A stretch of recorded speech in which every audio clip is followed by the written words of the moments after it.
튼튼한 국방, 과학기술의 강군, 따뜻한 병영을 목표로 우리 군이 향후 5년간의 군사력 건설과 운영 계획을 담은 청사진을 발표했습니다. 향후 5년간 331조 4천억 원 투입으로 국정과제와 국방혁신 4.0 이행 차질 없이 뒷받침해 갑니다. 새 정부의 국방정책 기조를 구현해 나갈 2327 국방중기계획 들여다보겠습니다. 국방에 대한 모든 거 국방 포커스!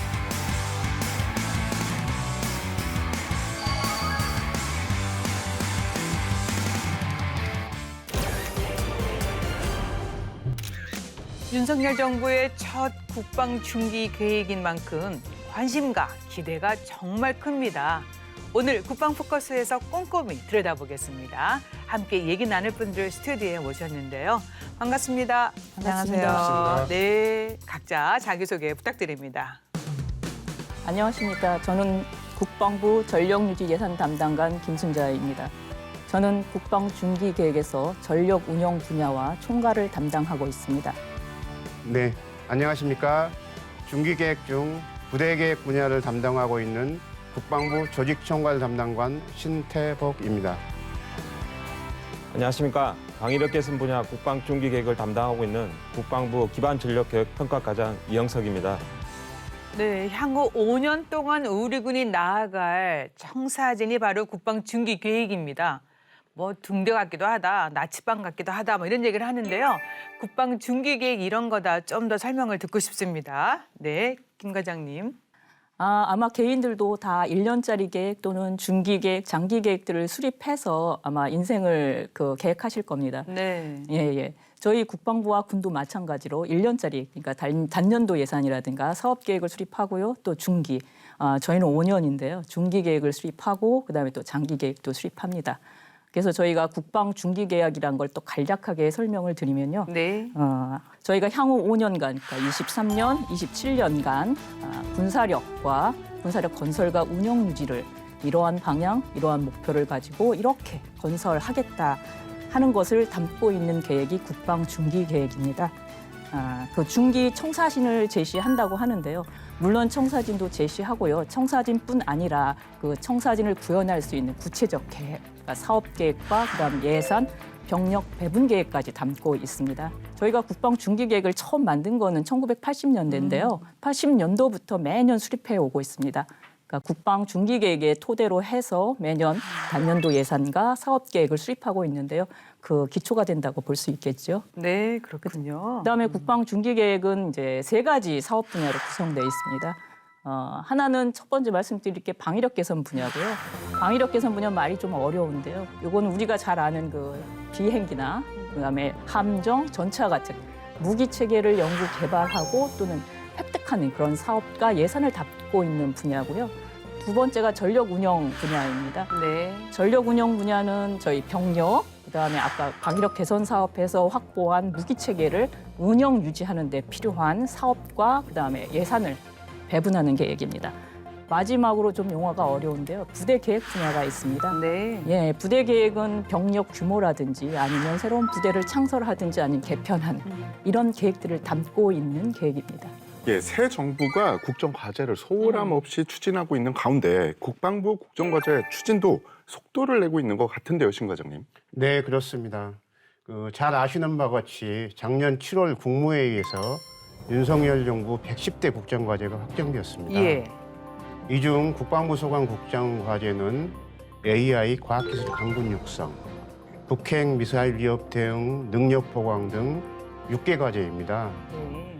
국방부는 국방혁신 4.0 기본 계획을 수립하는 등 국정과제 추진 기반 조성을 위해 노력해왔고 또 국정과제 추진에 필요한 예산이라든가 인력은 2327 국방중기계획에 반영하였습니다.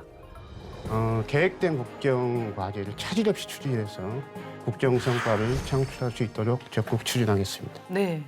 오늘 출연하신 세 분의 과장님이 정말 핵심적인 역할을 해주고 계십니다.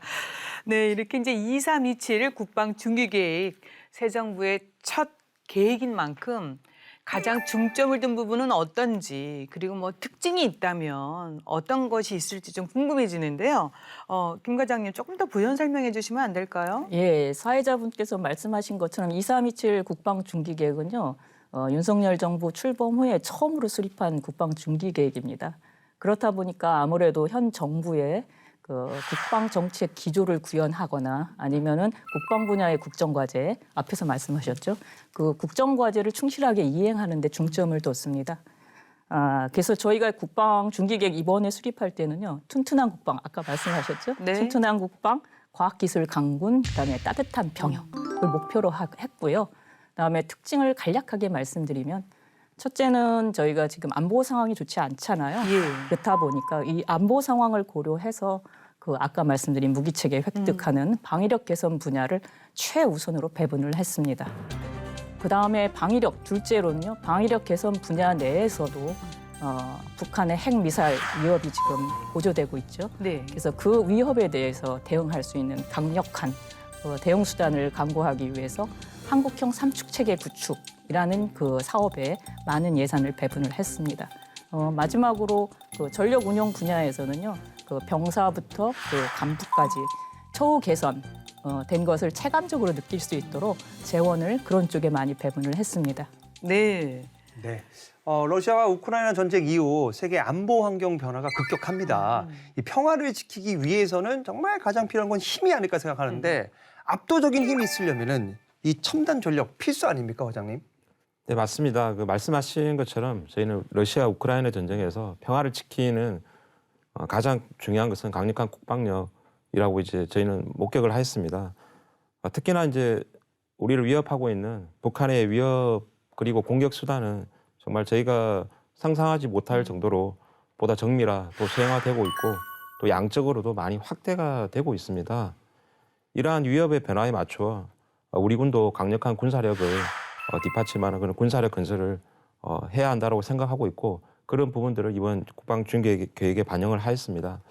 특히나 이제 이번 국방중계획 중 방위력 개선 분야는 앞서 말씀드린 바와 같이 북한의 핵미사일 위협에 대응하기 위한 삼축 체계 중심으로 저희가 재원을 배분했고 전반적인 청사진을 마련하였다고 말씀을 드리겠습니다. 예.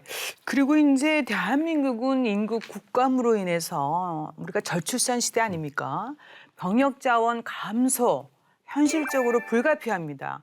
그래서 2317 국방 중기 계획에도 이런 점을 좀 감안했을 것 같은데 어떻습니까, 신 과장님? 네, 맞습니다.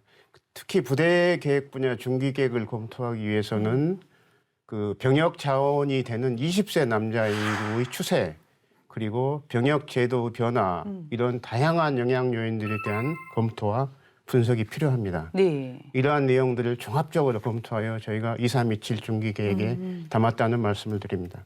네, 정말 병역 자원 뭐 감소에 따른 우리의 그 대비 태세에 또 같이 가야 되지 않겠습니까? 이번 중기 계획에 잘 이제 분석을 해서 담았다는 말씀해 주셨는데, 자 그럼 또 5년간 필요한 재원 이게 뭐 총액이 얼마인지, 게다가 연평균 증가율은 어떻게 잡았는지 이런 것도 우리 시청자 여러분들이 굉장히 궁금해하십니다. 네, 김 과장님. 네, 말씀드리겠습니다. 네. 예, 23년부터 27년까지 5년간 저희가 필요로 하는 재원은요. 총 331.4조 원입니다. 연평균 증가율로는 6.8%고요. 6.8%. 예. 네. 거기서 아까 제가 방위력 개선 분야 저희가 최우선 배분했다고 했는데요. 방위력 개선 분야가 107.4조 원이고요. 연평균 증가율은 10.5%입니다. 네. 그다음에 전력 운영비 쪽에서는 224조 원이고요. 연평균 증가율로는 5.1%입니다.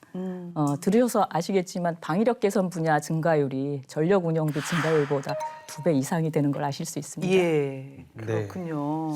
저는 사실 다른 데 돈 쓰는 것보다 국방력 강화에 돈 쓰는 거 아깝지 않습니다. 그렇죠. 그만큼 이제 첨단 무기체계 개발 이게 정말 중요하다 생각이 드는데 우리가 뒤따라가면 안 됩니다. 우리가 앞장서야 된다 생각하는데 어떻게 생각하십니까? 네, 저희가 가장 당면한 위협이 북한의 핵미사일 위협에 대응하는 부분입니다.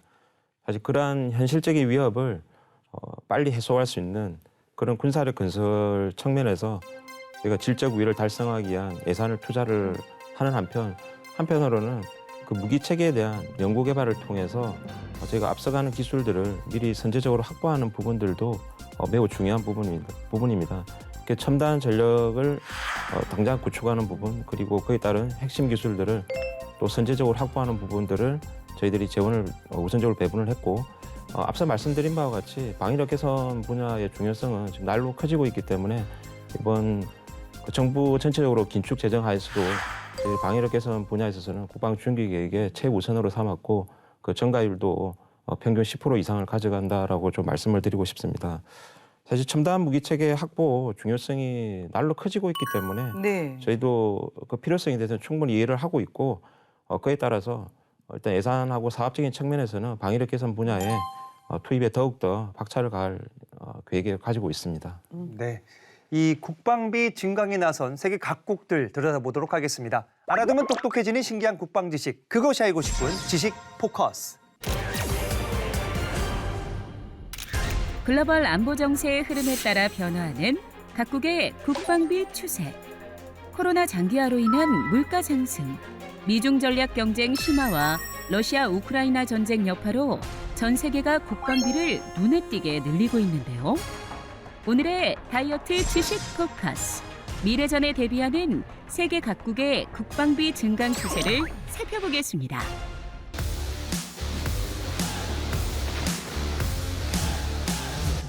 일단 각국의 국방 예산 명목 지출을 살펴보겠습니다. 국방기술진흥연구소가 발간한 2022 세계 방산시장 영감에 따르면 2021년 전 세계 국방비 지출 규모는 1990년 이래 가장 높은 수준인 2조 1,130억 달러를 기록하였습니다. 이는 2020년에 대비해 7%가 증가한 수치로 전 세계 국방비 명목 지출은 2016년부터 지속 증가하는 추세입니다. 국방비 상위 15개국의 지출이 총 1조 7,170억 달러에 이르며 세계 국방비 지출의 81%를 차지한 점도 눈길을 끌었습니다. 2021년 국방비 지출 부동의 전 세계 1위 국가는 미국으로 세계 국방비의 38%에 해당하는 8,010억 달러를 지출하였는데요. 이는 2위에서 11위까지 10개 국가의 국방비를 모두 합친 금액과 비슷한 금액입니다. 이 가운데 미국은 여전히 부동의 국방비 지출 1위 국가 자리를 고수하게 될 전망입니다. 최근 보도를 통해 전해지는 세계 각국의 국방비 변화 추세, 지금부터 살펴볼까요?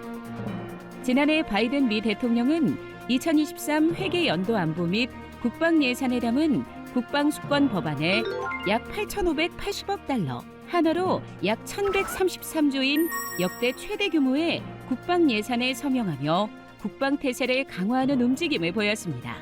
세계 국방비 지출 순위 2위인 중국은 그동안 미국과의 지속되는 전략 경쟁 속에서 경계 태세를 늦추지 않는 모습을 보여주고 있는데요.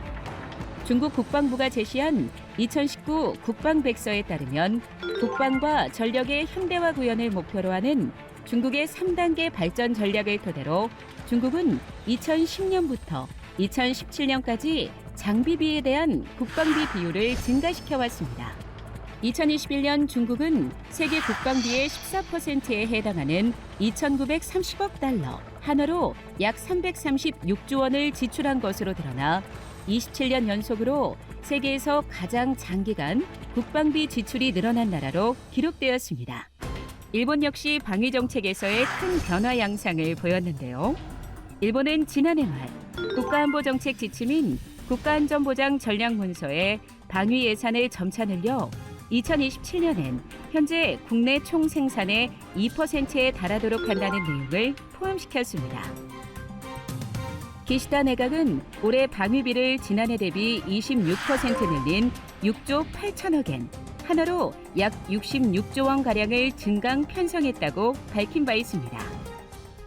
우리의 인접국인 아시아의 변화 외에도 유럽에서의 군비 증강 추세도 눈여겨봐야 하는 대목인데요.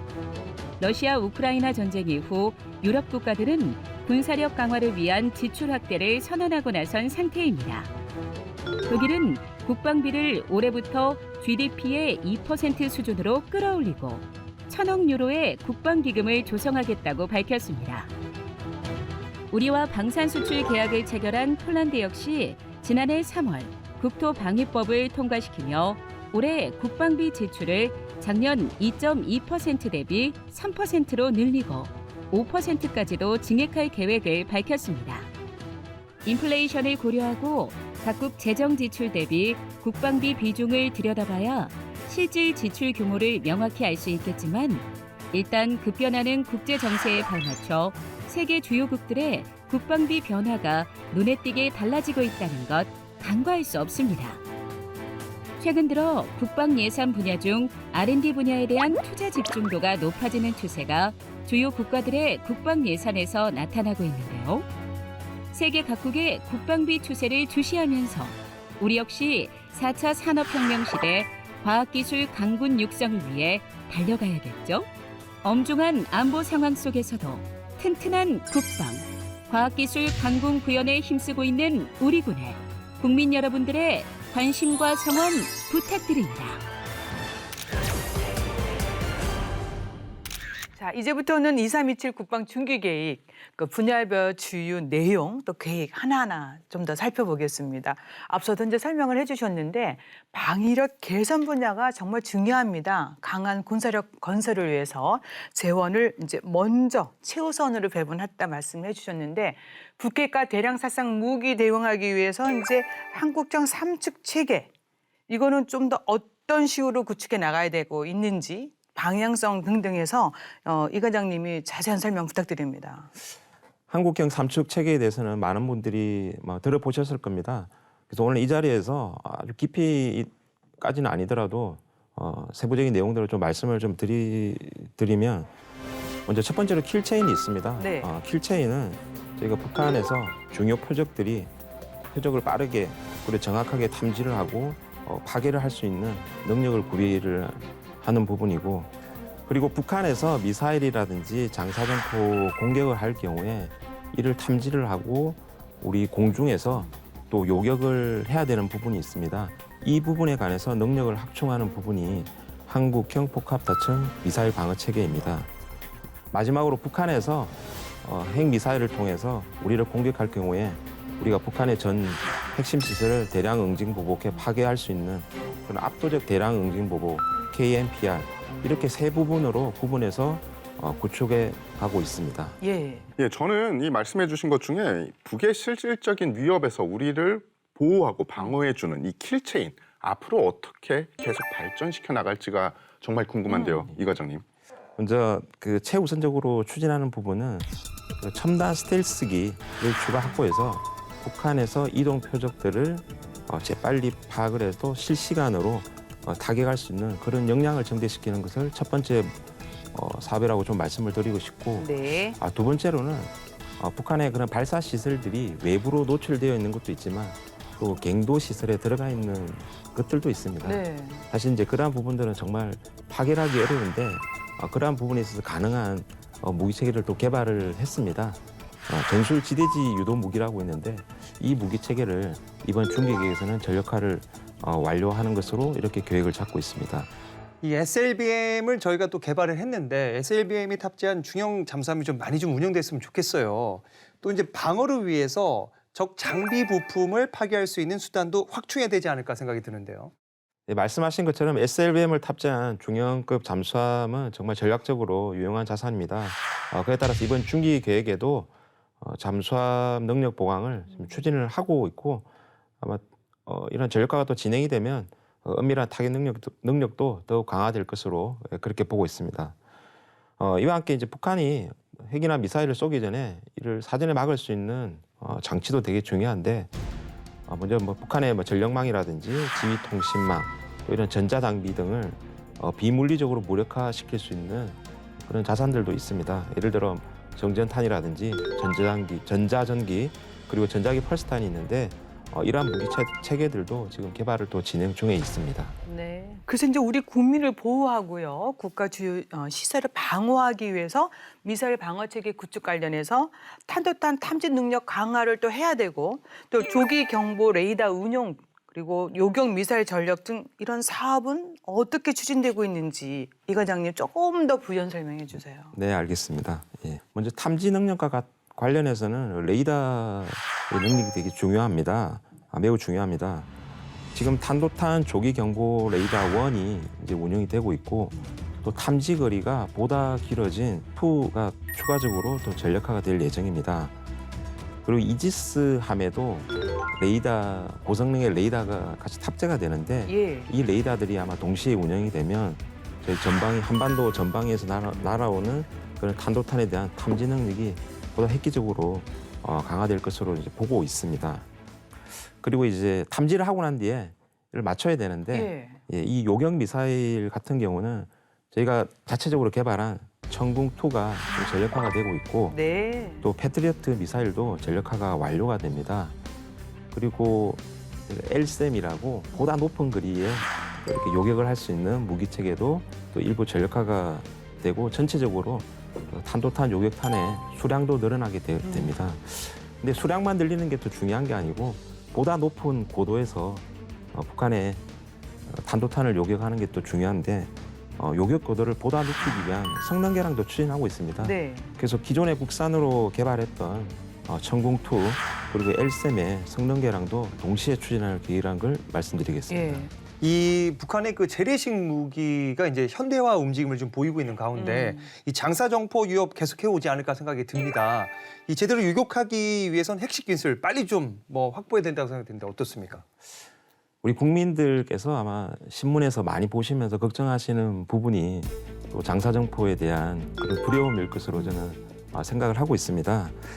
그래서 북한의 그 장사정포에 대응하기 위한 무기 체계는 지금 개발을 진행을 하고 있습니다. 연구 개발 진행을 하고 있고 현재 이제 정상적으로도 진행이 되고 있습니다.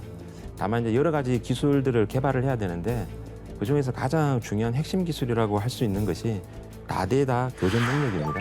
저기 이제 여러 발의 장사정포가 동시에 날아오는데 이걸 동시에 우리가 대응할 수 있는 그런 기술을 다대다 교전 능력이라고 하고 예. 이 기술 같은 경우에 2026년도에 개발이 완료가 되면 저희 전체적으로 장사정포 요격척의 연구 개발과 전력화 일정은 무리 없이 진행될 것으로 판단하고 있습니다. 예, 맞습니다. 무모한 도발에는 그 이상의 대가를 치를 수밖에 없다는 교훈을 남겨야 될 것 같습니다.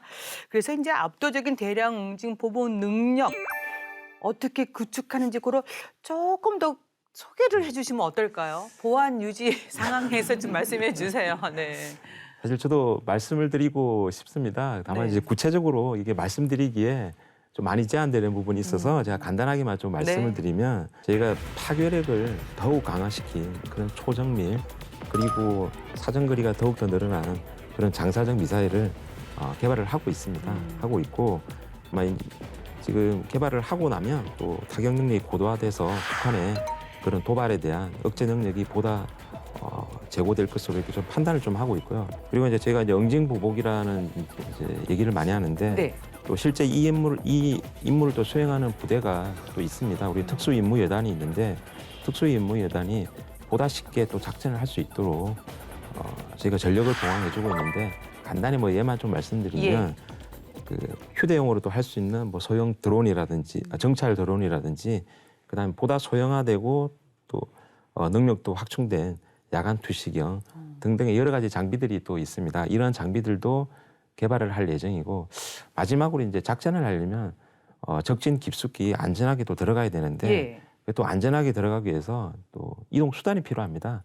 주로 헬기나 수송기를 이용을 하게 되는데 보다 또 안전하게 들어갈 수 있도록 그 헬기나 수송기에 또 성능 개량도 동시에 또 추진을 하고 있습니다. 네, 그렇군요. 예, 한국형 삼축 체계 운영을 위해서 감시 정찰과 지휘 통제 체계 발전도 필수일 것 같은데요, 이 과장님.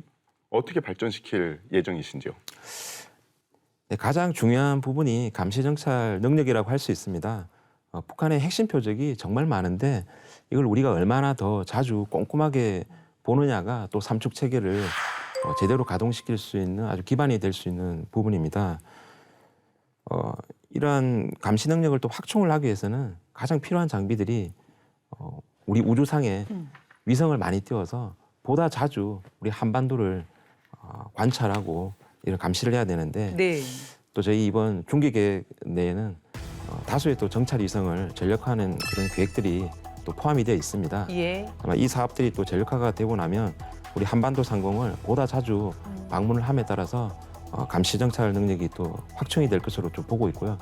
근데 우주에서만 이렇게 보는 것이 아니고 또 우리 우주까지는 아니더라도 하늘 높이 또 정찰기를 띄워서 북한의 그런 상황들을 저희가 다 모니터링을 또 하고 있는데 네. 대표적으로 이제 백두 체계 능력 보강이라는 사업들이 있습니다.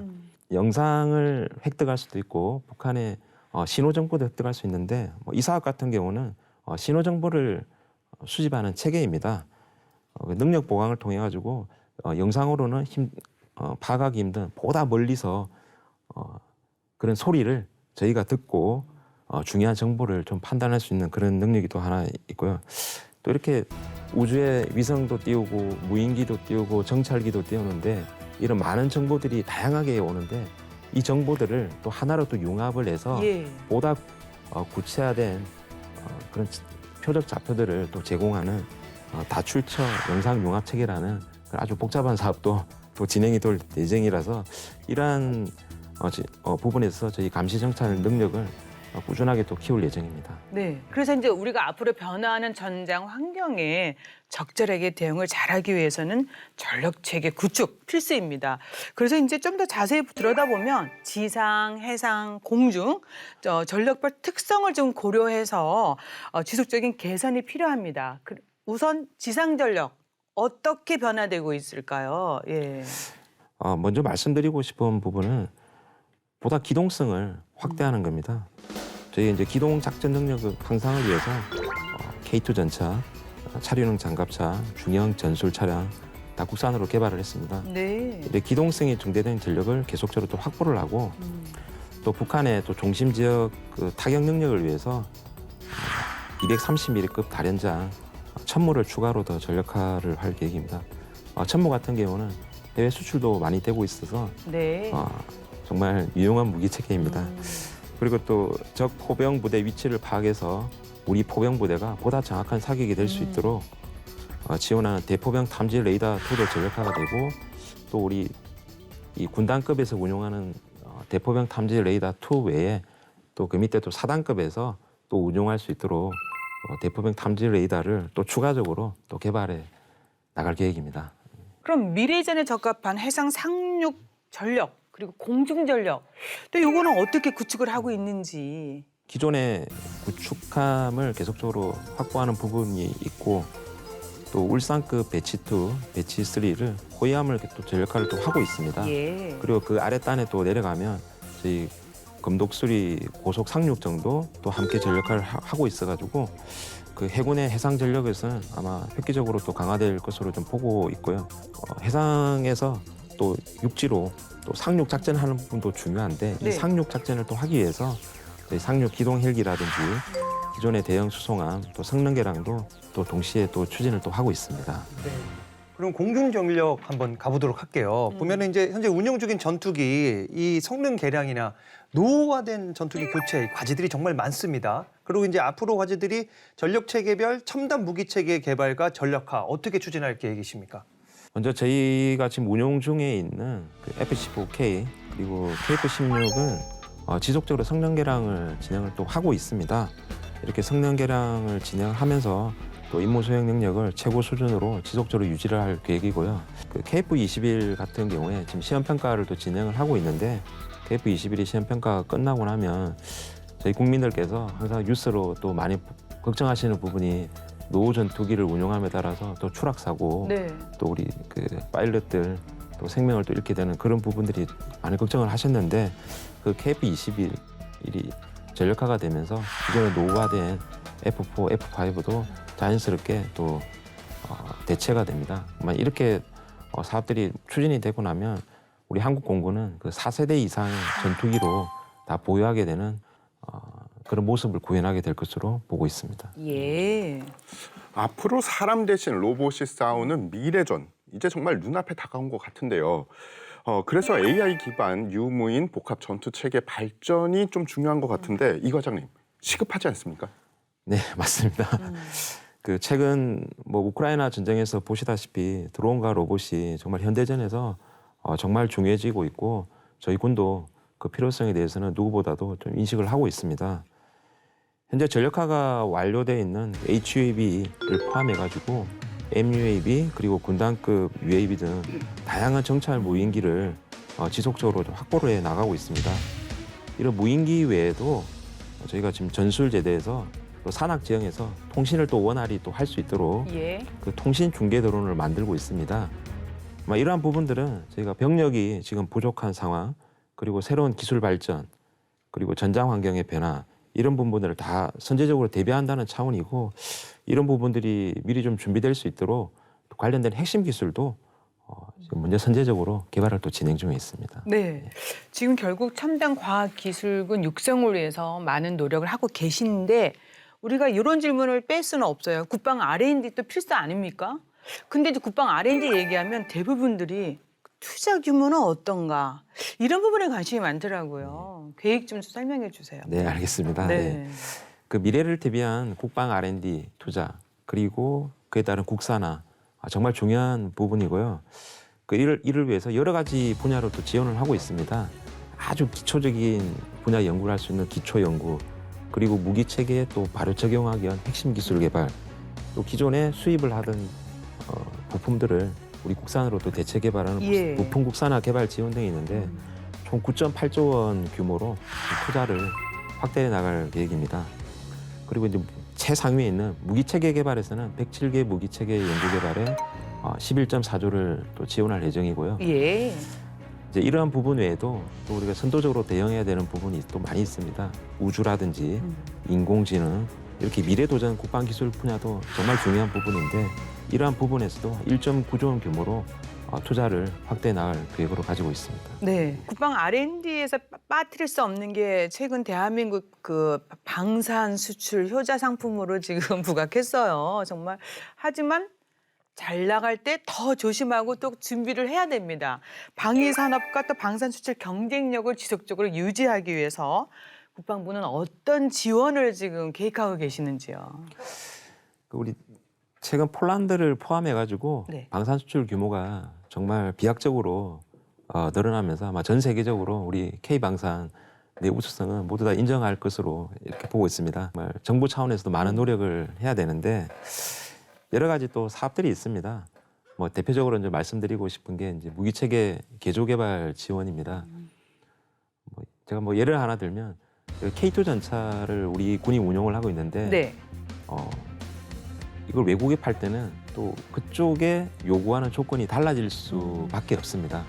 예를 들어 사막 지역에서는 보다 높은 온도에서 견딜 수 있는 능력이 필요하고 또 북유럽 같이 매우 추운 지방에서는 예. 또 낮은 온도에서 또 견딜 수 있는 그런 무기 체계들이 필요합니다. 우리 방산업체가 또 수출할 경우에 이를 개조 개발을 할 수 있는 그런 예산들이 또 필요하게 되는데 네. 그러한 금액들을 또 저희가 지원을 할 예정이고요. 또 저희가 각국에 또 우리 국방 무관들이 많이 파견돼 있습니다. 네. 그래서 숨겨져 있는 그런 잠재적인 방산 수요를 발굴을 해서 우리 방산업체에 제공해주는 이런 지역별 맞춤형 또 수출국 또 수출 품목을 발굴하는 이런 정보를 또 제공해야 되는 부분이 있게 되는데 제가 이렇게 여러 가지 사업들이 있는데 이러한 그 계획들을 추진하는 데 필요한 예산들이 이번 중기 계획에 반영이 돼 있고 또 차질 없이 또 추진할 수 있도록 그렇게 하겠습니다. 네. 이 방위 산업 정말 눈부신 성과 계속 쭉 이어져야 됩니다. 그러기 위해서는 이 재원 배분 잘 되어야 되고 앞으로 계획대로 잘 추진돼야 될 것 같은데 믿어도 될까요, 과장님 어떻습니까? 아니 갑자기 네, 저는 지금 걱정의 믿고 목소리가 싶어요. 또. 예. 국민들은 네. 다 믿고 싶어합니다. 네. 일단 믿어도 되신다고 제가 말씀을 드리겠습니다. 네, 저희 국방부 그리고 우리 각군, 우리 방산업체, 우리 또 국방과학연구소를 비롯한 연구진들까지 과학기술강군 육성하고 또 우리 국민들께 또 신뢰를 줄 수 있도록 최선의 노력을 다하고 있고 네. 이러한 결과를 또 노력을 바탕으로 차질 없는 군사력 건설이 될 것으로 약속을 드리겠습니다. 이따 각서 좀 부탁드리겠습니다. 네, 알겠습니다. 네, 우리 이 과장님 계속해서 애써 주시고요. 이제는 전력 운영 분야로 좀 주제를 바꿔보겠습니다. 딱 떠오르는 단어 뭐가 있을까요? 전력 운영하면은 태 기자님. 이 봉급 같은 그렇죠. 것도 있고. 예, 우리 병사들 봉급인데 획기적으로 좀 많이 올랐는데 좀 부연 설명 부탁드립니다. 네. 예, 그 병봉급 인상은 2327 국방 중기계에서 중요 사업 중에 하나입니다. 많이 올랐습니다. 네. 23년 많이 올랐고 또 25년까지 또 많이 올릴 계획이고요. 잘 아시는 것처럼 제가 병장 기준으로 해서 얼마나 올랐는지 말씀을 드리겠습니다. 22년 기준으로 해서 병장 기준 67만 6천 원이거든요.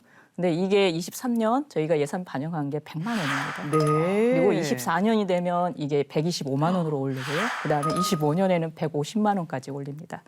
병 봉급 인상과 관련해서 저희가 소개해드릴 사업이 하나 있는데요. 네. 같이 추진하고 있는 게 병 내일 준비 지원 사업이라는 데 있습니다.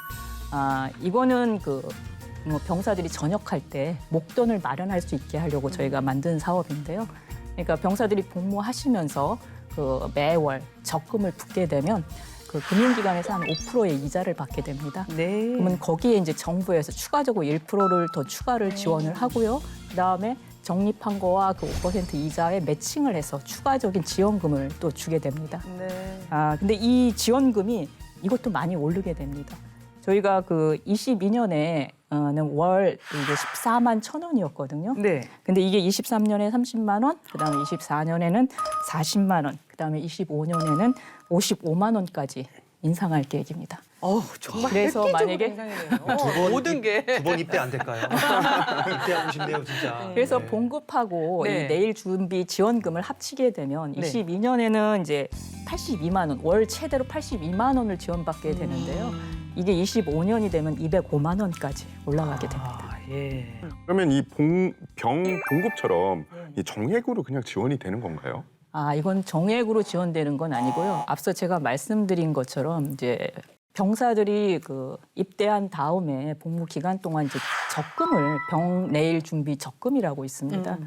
적금에 가입하셔서 18개월 동안 이렇게 계속 적립을 하면 그 적립금에 대해서 매칭을 해서 지원금을 드리는 형태입니다. 그러니까 본인이 가입을 해야 되는 거죠? 예. 네. 근데 중요한 부분은 이게 매칭이기 때문에 많이 부으실수록 많이 지원을 받게 된다.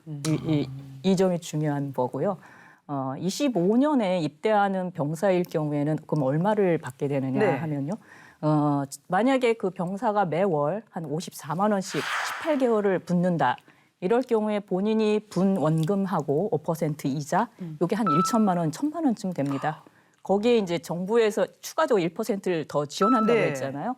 거기에 또 지원금, 매칭해서 지원금까지 들어가게 되면 이게 한 1천만 원 됩니다. 그래서 병사들이 전역할 때 한 2천만 원 목돈을 마련해서 나갈 수 있게 되죠. 그러니까 우리 병사들이 가입 안 할 수가 없죠. 자, 저는 좀 민감한 질문 좀 드리겠습니다. 가장 민감한 게 밥 아닙니까? 그죠? 급식비 이거 좀 민감했었습니다. 이 네. 급식비가 단가가 인상이 됐어요. 어떻습니까? 네. 예, 그렇습니다. 저희가 일단 급식 관련해서 안 좋은 일이 있었던 거 죄송한 마음 큽니다. 그래서 저희가 지속적으로 급식비는 인상을 해오고 있는데요. 그래서 요 근래에 많이 올랐습니다. 그래서 22년에 단가가 한 11,000원 정도 되는데요. 저희가 23년에도 올려서 13,000원 단가로 인상을 했고요. 네. 저희 계획은 한 15,000원까지 올리는 계획을 갖고 있습니다. 아마 이렇게 추가적으로 인상이 되면은 병사분들에게 저희가 다양한 병사들이 선호하는 그런 메뉴를 편성할 수 있게 될 것 같고요. 더불어서 좋은 식재료 저희가 조달할 수 있게 되지 않을까 이렇게 생각합니다. 더불어서 저희가 급식비 단가뿐만 아니라 취사장이라든지 아니면 식당, 식당도 좀 환경이 좋아야 또 먹으면 예. 또 좋잖아요. 그래서 환경 개선 사업하고 그다음에 조리기구도 개선하는 이런 사업도 병행해서 추진할 계획입니다. 예, 잘 먹는 거 못지않게 또 잘 자야 되지 않겠습니까? 그래서 노후화된 병영 생활관을 이제 현대적으로 이제 개선하는 사업이 있는데 이거는 어떻게 진행되고 있습니까? 저희가 병영생활 현대화 사업이라는 네. 걸 좀 오랫동안 추진해 왔습니다.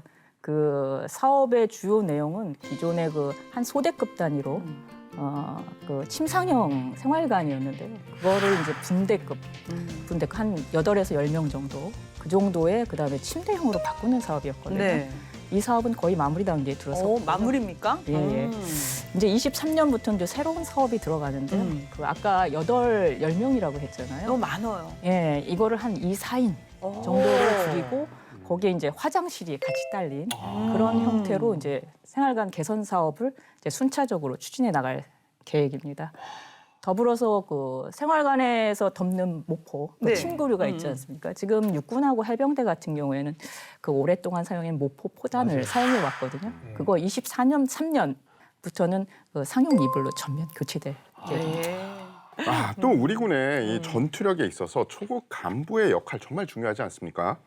사실 그동안 병 복무 여건 개선이 시급을 해서 약간 소외되는 부분이 없지 않았어요. 그래서 간부들의 이 근무 여건 개선 이번에 좀 확실히 좋아진다고 하던데 김 과장님 좀 기대를 해도 될까요? 그렇죠. 간부들도 좀 뭐 아주 월급 중요하죠. 올려줘야죠. 네. 예. 간부들 같은 경우에는 업무량도 그동안 많이 늘어나고 그다음 책임도 굉장히 높습니다. 그런 거에 반해서 아마 처우가 좀 소홀했다라는 지적들도 좀 많았고요. 그래서 저희가 이번에 많은 사업들을 좀 담았습니다. 일단 먼저 말씀드릴 거는 그 실소요에 비해서 좀 부족했던 지휘활동비 이걸 현실화할 계획입니다. 예. 그래서 대표적인 사례가 이제 소대장 소대 지휘활동비인데요. 이 소대 지휘활동비는 이제 소대장이 그 생일 축하나 체육 활동 이럴 때 사용하는 이제 사기 진장용 사업인데요. 이게 오랫동안 좀 부족했습니다. 그래서 병사 1인당 2,500원. 그래서 만약에 25명인 소대일 경우에는 62,500원 정도 월 지급이 됐는데요. 이걸 23년에 2배로 인상을 했습니다. 네. 앞으로도 계속 그 현실화해 나갈 계획이고요. 또 한 가지 말씀드릴 거는 그 주임원사 활동비라고 있습니다. 주임원사 활동비도 이게 22년 기준으로 대대 기준으로 할 때는 이게 한 20만 원 정도 됐거든요. 이것도 좀 많이 올려서 23년에는 30만 원으로 저희가 인상을 했고요. 예. 이것도 마찬가지로 현실화할 계획 갖고 있습니다. 또 중요한 거는 간부들에게 주거 지원일 겁니다. 그래서 저희가 그 관사를 주로 제공을 하고 있는데 관사 제공이 안 되는 지역들이 있어요. 그런 지역에는 이제 주택 수당을 지급을 하고 있는데 네. 주택 수당이 오랫동안 이게 동결돼 있었습니다. 그래서 22년에는 한 8만 원이었거든요. 월 8만 원을 저희가 23년에 2배 인상을 해서 16만 원으로 인상을 했고요. 앞으로도 여러 가지 그 간부들이 안정적으로 복무에 전념할 수 있도록 저희가 주거 관련한 제도 개선도 계속 추진할 계획입니다. 네. 또 수당 관련해서도 공무원인데 공무원 수당을 못 받는다 이런 불만이 많거든요. 그러니까요. 근데 그런 불만을 인지하셔서인지 이 수당 부분도 많은 개선이 있을 것이다 이렇게 들었는데 과장님 어떻습니까? 사실 수당 인상은 사실 굉장히 어려운 부분입니다. 하지만 타 그 공무원들이 받고 있는데 군인들이 못 받거나 아니면 또 상대적으로 적게 받고 있는 분야가 있다 하면은 저희가 인상을 추진하거나 신설을 해야겠죠. 그런 부분이 있는 게 그 특히 그 GP나 GOP 같이 24시간 근무하는 그런 곳입니다. 이게 교대 근무를 하게 되거든요. 예. 그러면 다 공무원들 같은 경우에는 현역 공무원 제도라는 게 있습니다. 그런 분들한테는 이제 야간이나 야간 수당, 그다음에 이제 휴일 수당을 이제 별도로 지급을 하는데 그게 군인들한테는 아직 지급이 안 되고 있거든요. 네. 그거를 위해서 신설을 할 계획을 갖고 있고요. 그다음에 당직 근무비도 대표적인 예입니다. 지금 저희가 평일에는 10,000원, 그다음에 휴일에는 20,000원을 받고 있거든요. 근데 이제 타 일반직 공무원들 같은 경우에는 평일 3만 원, 그다음에 휴일에는 6만 원 이렇게 받고 있습니다. 그래서 그것도 다른 공무원 수준 정도는 받아야 되지 않을까 네. 해서 그것도 인상할 계획입니다. 예, 알겠습니다. 자, 그리고 이번 2.327 국방 중기 계획에는 상비 병력을 50만 명 수준으로 유지하는 걸로 알고 있는데, 예. 그 2327 국방 중기 계획 기간에는 상비 병력을 50만 명으로 유지할 계획입니다. 국방부는 병력 자원이 급격하게 이제 감소했기 때문에 거기에 맞춰서 지난 5년간 약 11.8만 명을 감축하였고 현재 상비 병력 50만 명을 유지하고 있습니다. 예. 향후에도 이제 병력 자원 규모는 현재 수준과 같이 2020년대 말까지는 유지될 것으로 보고 있습니다. 따라서 그때까지는 상비 병력 50만 명 유지가 가능할 것으로 판단하고 있습니다. 상비 병력 유지도 중요한데 간부 규모 확대도 중요한 것 같습니다. 그렇죠. 네. 이 특히 첨단 미래전 수행을 위해서는 숙련된 간부 중심의 인력 구조를 만들어가는 것이 우리 군의 미래를 위해서 중요하지 않나 생각하는데요. 과장님 어떻게 생각하십니까? 네, 군에 들어올 이제 병력 자원이 부족한 상황에서 간부들이 빨리 또 나가게 되면은 병력 부족이 점점 더 심화되고 전문성도 약화될 것이 뻔합니다. 따라서 이제 그 간부가 장기간 근무할 수 있도록 오히려 초급 간부는 줄이는 반면에 중간 간부는 늘리는 방향으로 이렇게 하면은 간부들이 오래 근무할 수 있습니다. 이런 방향으로 해서 병력 구조를 점차 개선해 나갈 계획입니다. 네. 이 북한의 핵 WMD 이 위협에 대응하기 위해 개편 작업, 부대 창설도 계획하고 있다고 들었습니다. 네, 맞습니다. 그 엄중한 안보 환경을 고려하여 한국형 삼축체계 전력화에 필요한 인력을 최우선적으로 반영하였습니다. 그리고 북한의 핵 WMD를 억제하고 또 대응 능력을 완벽하게 갖추기 위해서 전략사령부를 창설할 계획입니다. 네. 현재도 합참 예하에 핵 WMD 대응 센터가 있는데 네. 이 대응 센터를 대응본부로 확대 개편합니다. 그리고 운영 검증을 한 후에 한반도 안보 환경에 최적화된 부대로 전략사령부를 창설해 나갈 계획입니다. 예. 전력사령부까지 창설됩니다. 전략사령부입니다. 네, 전략사령부까지. 그렇습니다. 네. 예. 자, 근데 부대 구조 개편을 위해서 육군 8군단하고 28사단이 이제 해체가 된다면 그에 따른 보강이나 대책도 필요할 것 같은데 이런 부분은 어떻습니까, 과장님? 네, 그 육군의 8군단과 28사단이 해체되면은 그 작전 지역 범위가 넓어지게 됩니다. 네. 따라서 확장된 지역에서 임무 수행 능력을 강화하기 위해서는 기동성을 높이고 또 화력을 보강하고 또 감시 장찰 자산을 추가로 배치해야 됩니다. 여기에 필요한 인력을 또 최우선적으로 보강했습니다. 네. 그리고 무기체계 운영 인력을 병사에서 간부로 또 군무원으로 대체하여서 또 운영 전문성을 향상할 수 있도록 계속 추진해 나갈 계획입니다. 네. 예, 안보 영역이 점점 확장이 되고 있는데요. 국방혁신 4.0 기반 마련을 위한 우주, 전자기, 사이버 분야 인력 편성, 신 과장님 어떻게 추진할 예정이신지요? 네, 그 우크라이나 러시아 전쟁 양상을 보면서 전통적인 그 전력뿐만 아니라 새로운 영역의 능력 확보가 매우 중요하다는 큰 교훈을 얻었습니다. 네. 따라서 우리 군도 우주, 전자기, 사이버 등 새로운 영역에서 미래전 능력을 확보할 중요성이 점점 더 커졌다고 생각합니다. 그 민간 기술의 발전 수준을 검토하고 이를 그 우리 군에 군사적으로 활용할 수 있도록 하기 위한 그러한 인력들도 제대로 반영하였다는 말씀을 드립니다. 네, 이 확고한 국방 대비 태세를 갖추기 위해서 이제 경계, 감시 능력 강화 필수 아닙니까? 어떻게 추진할 예정이십니까? 네, 맞습니다. 그 지금 이 순간에도 GOP나 해강연 등에서 경계에 근무하고 있는 장병들 때문에 저희가 안전하게 생활하고 있다고 생각하고 있고요. 또 이런 곳에 근무하는 장병들은 책임감이 굉장히 강하고 능력도 뛰어나다고 생각합니다. 네. 다만 그 경계 근무의 특성상 피로도가 굉장히 높기 때문에 여기에 근무하는 장병들은 장시간 계속해서 근무하기가 굉장히 어렵습니다. 따라서 그 교대 근무 인력을 늘려서 더욱 집중적으로 근무할 수 있도록 이러한 근무 여건들을 점차 개선해 나갈 계획입니다. 예. 네, 지금까지 2327 국방 중기 계획 내용 꼼꼼히 살펴봤습니다. 근데 이제 환율이나 또 최근의 글로벌 안보 환경 요인들이 잘 반영이 됐는지 러시아 우크라이나 전쟁 상황 여파도 우리가 이제 반영했다고는 설명해 주셨는데 또 게다가 또 미중 간의 전략 패권 경쟁이 계속되고 있는데 이런 국내외적인 안보 여건이 녹록치 않습니다. 그래서 이제 오늘 설명해 주신 내용이 잘 추진돼야 되는데 이 부분에 대해서는 어떻게 정말 잘 할 예정이신지. 저희가 국방 중기 계획 수립할 때 제일 먼저 하는 게 환경 평가부터 합니다. 예, 안보 상황이라든지 아니면 경제 상황 이런 걸 다 체크하고 그걸 종합적으로 고려한 다음에 이제 저희가 계획 수립에 들어가는데요. 앞에서도 말씀하신 것처럼 대내 안보 환경 지금 좋지 않고요. 네. 그다음에 병역 자원은 감소하고 있습니다. 그다음에 미래적 양상은 바뀔 거고요. 저희가 이런 걸 고려한다 그러면 이제 군의 대응 소요는 굉장히 증가할 겁니다. 반면에 지금 경제 상황 안 좋고 네. 그다음에 현 정부의 그 건전 재정 기조 굉장히 강력합니다. 그렇다 보니 아무래도 재원 확보 여건은 그게 좋지 않은 상황입니다. 하지만 그럼에도 불구하고 저희가 이런 상황을 다 고려해서 저희가 그 꼭 필요한 소요맘 담아서 이번에 2327 국방 중기 계획을 수립을 했습니다. 네.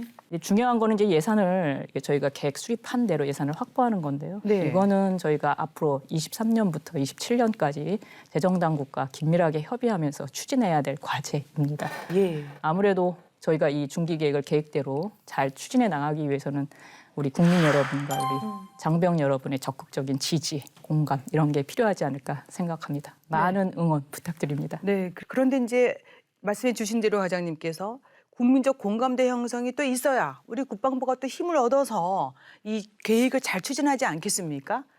다짐이라든가 당부, 우리 또 국민들께 한 말씀 또 해주셔도 되십니다. 네, 부탁을 드리겠습니다. 네. 이제 첨단 무기 체계 확보가 정말 중요합니다. 우리 군이 목표로 하는 그런 압도적인 억제력 확보를 위해서 이 부분은 정말 필수 불가결한 요소로 보고 있고 네. 저희는 국민의 생명과 또 안전을 지키는 그런 첨단 과학기술 강군 건설하면서 또 국방 중기 계획이 차질 없이 이행될 수 있도록 최선의 노력을 다하겠습니다. 중기 계획은 우리가 해야 할 일을 잘 수행하기 위해서 필요한 자원을 분배하는 계획이라고 할 수 있습니다. 우리의 자원 중 인력은 인구 감소로 인해서 가장 희소한 자원입니다.